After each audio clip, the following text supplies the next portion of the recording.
Ang isa po sa natutunan ko sa buhay ko na napaka-importante para maging focus tayo sa kung ano man ang mga binivisualize natin na makamit sa buhay, ay talaga pong legit na i-disconnect natin yung mga taong napaka-reklamador, yung mga mahihilig manira ng kapwa nila, yung mga mahilig magbigay ng mga konklusyon, yung mahilig magmanipula ng buhay ng iba.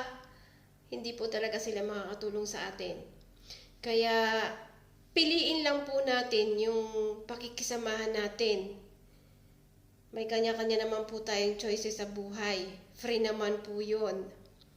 Hindi naman required na araw-araw makikipagplastikan ka. Ang hirap po kayang gawin ng ganon.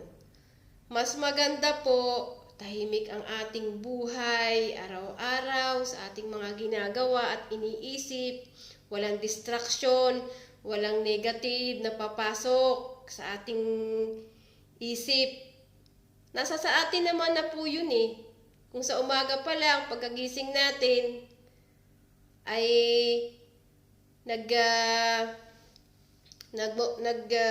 anong tawag nito, yung nananalangin na tayo na maganda yung maghapon, na wala tayong makahalubilo.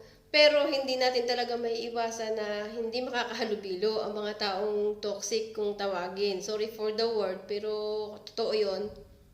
Kaya kailangan malakas din yung ating control sa ating sarili na hindi na lang sila pansinin. Ganon. Kasi dati po kasi ako napaka-sensitive ko na pag may narinig ako na hindi maganda, nagpapanting agad yung tainga ko. Pero hindi pala dapat. Dapat pala kapag nakarinig ka ng hindi maganda galing sa isang tao na ganon, ay tumahimik ka na lang. Ignorin mo sila. Ganon na lang po pala ang napakamabisang gamot. Opo. So, yun lamang po at sana po ay may natututunan kayo sa mga videos ko. Pasensya na po kayo kung minsan nabablanko ang pagsasalita ko kasi hindi po ako gumagawa ng script. Kung ano po itong sinasabi ko, ito po yung laman ng utak ko at ng dibdib ko. Yun po. Kaya pag minsan medyo yan, nakakalimutan ko yung sasabihin ko. Yun lamang po at maraming salamat po sa inyong lahat sa suporta, sa pagla-like, sa pagko-comment. God bless us all. Bye po!